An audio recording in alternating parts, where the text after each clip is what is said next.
Fala pessoal, muito boa tarde a todos, ao vivo aqui, diretamente para você que me acompanha aqui no YouTube. Vou pedindo aí para quem estiver assistindo o vídeo, deixar um like, né, compartilhar com os amigos e também não se esqueçam de se inscrever no canal se é novo chegando por aqui.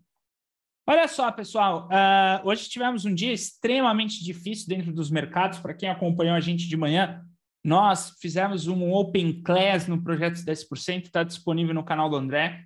A gente acompanhou o pregão ao vivo pela manhã, bastante turbulento esse pregão, tá? A movimentação dele acabou ficando bem lateral, a gente não teve uma saída de tendência no dia de hoje. Eu vou mostrar para vocês, os candles diários estão fechando completamente estreitos na sua movimentação no geral. A gente esperava que o mercado pudesse até fazer uma movimentação mais forte agora à tarde com a divulgação aí do livro bege, mas infelizmente não fez, tá? O que acontece, pessoal? A gente teve a divulgação há pouco aí, agora à tarde, do livro bege, né? O pessoal estava esperando a saída do livro bege para saber o que diria, né, o livro bege. Então, vamos lá. A atividade nacional se expandiu modestamente no último relatório. Isso mostrou lá no livro bege. Crescimentos de preços ainda segue elevado, mas houve um alívio em alguns distritos nos Estados Unidos. Esse contexto já começa a ser um primeiro efeito das políticas monetárias iniciadas ali no começo do ano, quando a gente começou a ver um aumento de juros aí no mercado americano, tá? Então, a ideia por trás é, eles estão aumentando aí um pouco os juros, né? Aumentando bastante até agora os juros nos Estados Unidos. Eles seguraram muito para esse aumento de juros por conta aí do que a gente passou aí da pandemia, e no começo do ano também surgiu uma guerra, né? Então, eles acabaram contendo um pouco mais esse aumento de juros ali no começo, e aí começou agora a apertar um pouco mais a situação monetária nos Estados Unidos. Então, todas essas medidas estão começando a deixar uma migalhinha de efeito agora dentro dos mercados. Só que existe uma balança, né? Porque é o seguinte, se você aumenta os juros para conter essa inflação, porque a inflação seguia alta e a economia seguia num pleno emprego, e por conta disso, os preços estavam cada vez mais elevados, tá? Nos Estados Unidos. Na medida que você aumenta os juros, você vai provocando uma recessão técnica nos Estados Unidos. Essa recessão técnica que você vem provocando, ela vai conter a inflação ao longo do tempo. Mas se ela não souber ser administrada, ela causa uma recessão aí total para o mercado, não só uma recessão técnica. Então, de certa forma, é um combo negativo para o mercado, tá? Não tem nada aí que seria, por exemplo, assim, pô, isso aí é positivo. Não, é um combo de pessimismo, é um combo negativo, porque para você controlar a inflação nesse momento, você tem que levar o mercado aí para crescimento negativo, você tem que levar, na verdade, o mercado para uma recessão. Quando você leva para uma recessão, não é bom para ninguém, porque não tem crescimento. Tá? Tem aumento de desemprego, porém controla os preços. Então, é uma taxa de sacrifício que a gente chama dentro da economia, o que acontece nesse momento, e não tem nada aí que poderia usar agora nesse momento para que o mercado americano pudesse dar uma guinada para cima. O que a gente espera são, nas próximas divulgações, de inflação, tá, para os Estados Unidos, e sem dúvida o que a gente está esperando agora, na verdade, é a posição do Fed, que vai vir dia 2 de novembro, sobre as taxas de juros, que a gente já sabe que é quase provável que vai vir em 0,75, porque a inflação ainda não cedeu, tá? 0,75 no aumento dos juros nos Estados Unidos agora para a próxima reunião do Fed, na verdade, é algo que pode já estar precificado. Então, a grande questão é saber, e dezembro? Dezembro, até pouco tempo atrás, se falava em 0,5%. Só que agora a gente já pode estar falando em 0,75 também. Na medida que eles vão tendo que subir os juros mais rapidamente, mais forçado ele vai levando a economia para uma recessão. Então, isso daí é o combo perfeito aí para que o mercado americano não consiga desemplacar uma movimentação tão fácil, que é o que a gente está assistindo. Está muito difícil o mercado americano parar nessa tendência de baixa, né? Ele vai estar fazendo zigue-zagues descendentes cada vez pior. Por outro lado, o mercado brasileiro ele surfa uma tendência contrária. Então, o mercado brasileiro, como ele viu os preços sendo cedidos aí Isso porque o Banco Central brasileiro começou a sua política de aperto monetário há mais de um ano atrás, então essa política já tem surtindo efeito agora sobre as movimentações. A gente teve o petróleo que tinha subido forte, mas ele se estabilizou do começo do ano até agora, né? A gente não teve novas altas ali, depois ali de março, ali, depois eu vou até mostrar no gráfico para vocês. Então, nessa movimentação geral de tudo que a gente está vendo, a gente percebe o seguinte, o mercado realmente brasileiro está descolado, tá? A gente não consegue ainda saber se esse movimento que está descolado do mercado brasileiro vai continuar dessa forma, pode ser que mude, mas por hora ele segue descolado. E hoje, como a gente teve um viés baixista para o mercado americano durante o pregão, o nosso pregão aqui estabilizou. Se o mercado lá fora, de repente, tivesse pegado uma movimentação de alta mais forte, talvez aqui no mercado brasileiro a gente tivesse um movimento aí bem positivo do índice futuro. Eu vou compartilhar a tela junto com vocês, fazendo uma revisão aí do próprio day trade aí que a gente teve no dia de hoje, tá? Só para vocês terem uma ideia, né, do que eu estou querendo dizer aqui. Olha só, pegando a movimentação do índice futuro, tá, pessoal? Eu vou começar pelo índice futuro aqui e depois eu caio ali no dólar. Bom, a movimentação ela foi bastante afetada nesse pré-mercado pela abertura negativa que estava vindo ali na Bolsa Americana. Então, o índice futuro ele abriu numa zona de armadilha. Nessa zona de armadilha, a gente que estava acompanhando o pregão, a gente traçou aqui um trade de range. A gente não quis comprar a movimentação do índice contra a média móvel de 20. Embora, se você observar aqui nessa movimentação, quando ele ficou nesse range, ele chegou a fazer um pivô de alta. Mas esse pivô de alta contra a 20, a gente evitou de fazer essa entrada na movimentação dela. Logo depois, o índice futuro aqui, ele veio chamando atenção para um pivô de alta. Esse pivô de alta, a partir do momento quando ela passou acima da média móvel de 20, a gente ficou de olho para uma compra no rompimento dessa resistência. Ainda que o mercado nessa movimentação, ele fez aqui uma microvolta em V. Tá? Você percebe que ele deixou aqui essa impulsão, fez uma correção, esse candle deixou máxima e mínima maior que o anterior, fazendo um pullback e rompendo aqui a mínima. Mas a gente não estava esperando muito por uma movimentação de volta em V. O que a gente estava esperando, na verdade, é que ele conseguisse um movimento positivo. Então, seguindo no fluxo de abertura do mercado americano, ele conseguiu romper essa resistência. E no que rompeu essa resistência, como a gente já estava esperando um trade positivo aqui, a gente ficou de olho aqui nessa movimentação e colocamos, né? Então, tá rompendo aqui, provavelmente ele vai seguir aqui até o alvo. Então, a gente colocou isso aqui como um padrão para compra. Apesar de que, olhando agora no fechamento, foi errado ter colocado porque ele chegou a fechar muito intenso abaixo da média móvel de 20. E que, por sinal, acabou sendo estopado nessa movimentação. Logo depois, nessa sequência do índice futuro, a gente deixou de fazer operações aqui, porque a gente já viu que ele estava ficando, de certa forma, bem instável, até que na hora do almoço ele ainda deixou um pivô de baixa. Esse pivô de baixa na hora do almoço, pessoal, perceba como ela tem aqui um desalinhamento com a média móvel de 20. A média móvel de 20 não está acompanhando esse pivô de baixa, ela está indo para cima, fechando acima da média móvel de 9. Ainda assim, é um pivô de baixa, tá? E esse pivô de baixa, se a gente reparar, ele também foi estopado. E o mercado está nessa lateralização, não vai sair dessa lateralização. Agora, tem uma coisa boa desse movimento que é o seguinte, se você for no gráfico de 60 minutos, ele está em formação de um Power Breakout. Então, esse Power Breakout para amanhã, caso o mercado crie forças aqui, tá? Nessa movimentação e amanhã consiga romper, amanhã a gente pode ter um dia muito bom dentro dos mercados para fazer day trade. Isso porque se eu pegar o gráfico diário, eu tenho hoje o fechamento de uma barra estreita. O mercado ele tende a fazer barras longas, seguidas de barras estreitas, barras mais longas, barras estreitas, barras longas, barras mais estreitas, barras um pouquinho mais longas de corpo, barras quando começam a ser mais estreitas costumam vir corpos maiores na sua movimentação. Então, a gente já sabe que no mais tardar sexta-feira ou segunda, né? Mas até mesmo amanhã a gente deve ter um dia de barra longa, ok? Então é interessante ir acompanhando o índice futuro e não deixar o índice futuro de lado nesse momento, porque ele tem grandes chances aí de dar uma virada na sua movimentação. E seguindo o dólar aqui, no dia de hoje, o dólar ele foi bem complicado, porque o dólar trouxe um trade técnico. O dólar futuro, na sua movimentação hoje, tá?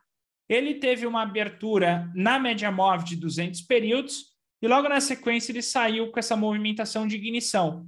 Eu não gosto muito de estar fazendo operações de abertura, eu tenho evitado com o pessoal porque ela tem dado muitos stops ao longo do tempo. Mas aqui a gente esperou fazer um pullback com correção e ele fez. Ele deixou aqui impulso, correção, barra com máxima e mínima menor que o candle anterior. Nós marcamos esse topo nessa movimentação e designamos aqui um trade de primeiro movimento clássico. Ainda assim que a média móvel de 20 estava um pouco distante da 200, mas eu não vi isso como um fator problema para o dia de hoje, até mesmo porque a 20 estava correndo lá atrás e vinha de abertura em gap. Geralmente, quando o gap tem na sua abertura, não tem muito problema essa distância da média, tá? Ela cutucou, ela não confirmou e ela veio e estopou. Um stop técnico. A partir do momento que a gente teve um stop técnico no dólar futuro, nós marcamos aqui esse topo com esse fundo. Falamos, bom, eu acho que aqui o melhor momento é esperar. Esperar para ver se ele sai numa movimentação mais digna aí dentro do dólar futuro. A gente chegou a assistir o rompimento do suporte do candle 13. Esse rompimento do suporte do candle 13, eu não poderia estar entrando aqui pela sua violência, apesar que eu tive um fluxo muito grande do mercado americano. Mas olha, pessoal, repara que a média móvel de 20 aponta para cima, ele está vindo de cima da média móvel de 20, ele tem que romper e fazer o pivô, tá?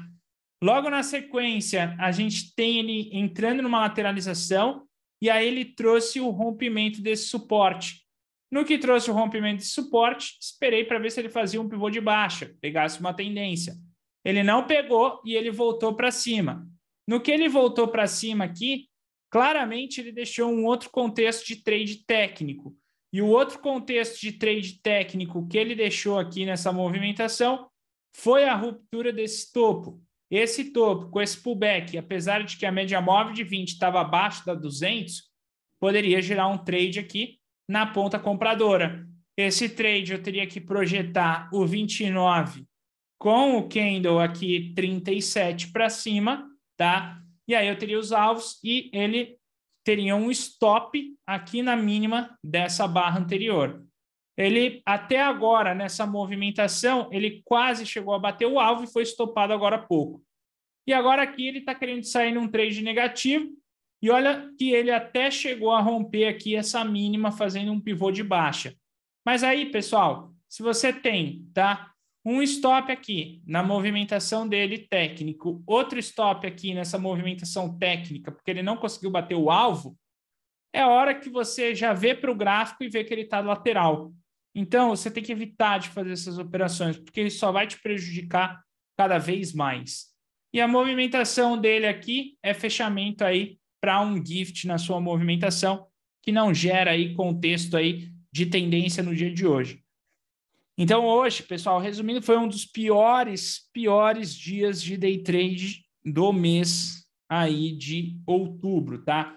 Sem contar que o mês de outubro tá difícil, sim. Por que que o mês de outubro tá difícil? Nós temos o cenário de recessão nos Estados Unidos, nós temos o cenário de recessão na Europa, nós temos um cenário eleitoral no Brasil, nós temos um cenário global de recessão. Então, a gente está num mercado de outubro turbulento, tá? Outubro está sendo um mês turbulento dentro do mercado sem tendência. Eu entendo que muitos estão operando e muitas vezes começa a atingir, né, o seu limite de loss. O seu limite de loss, tá, pessoal, dessa movimentação, caso seja atingido, não tem problema. O ideal é você parar esse mês, volta no mês seguinte, porque o mercado, sim, está difícil, ok? Agora, se teu limite de loss não está comprometido, continue a fazer suas operações. Leve sempre aí para o mercado aí as orientações que a gente segue aí para vocês, tá? O petróleo, na sua movimentação hoje subindo, fez com que algumas ações do setor estivessem subindo aí, como Petrobras, Prio, né, 3R Petróleo. Só que o petróleo aqui ele não tem uma tendência muito de alta. A tendência dele aqui é para baixo, né? O que eu comentei é que o petróleo trouxe um alívio, né, das suas cotações depois de ter atingido um pico ali em março, tá? Esse movimento, por ter dado um alívio, né, trouxe aí uma correção aí para o petróleo nessa movimentação, o que contribuiu aí segurando também um pouco os preços aqui dentro do mercado brasileiro, que é um mercado exportador aí de commodities, ok? Bom, então, isso tudo traz um alívio para o mercado brasileiro, que segue, de certa forma, descolado do mercado americano, só que não dá para saber até quando, tá?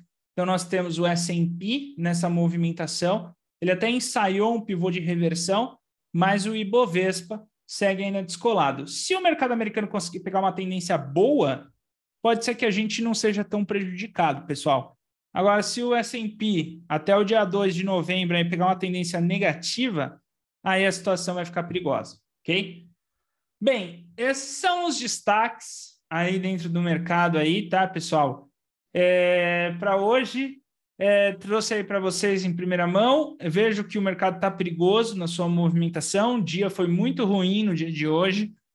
Não esqueçam, tá, pessoal, de seguir um gerenciamento de risco. Hoje eu bati muito nessa tecla no Open House, tá? Que a gente fez do projeto 10%, o Open Class, né, na verdade.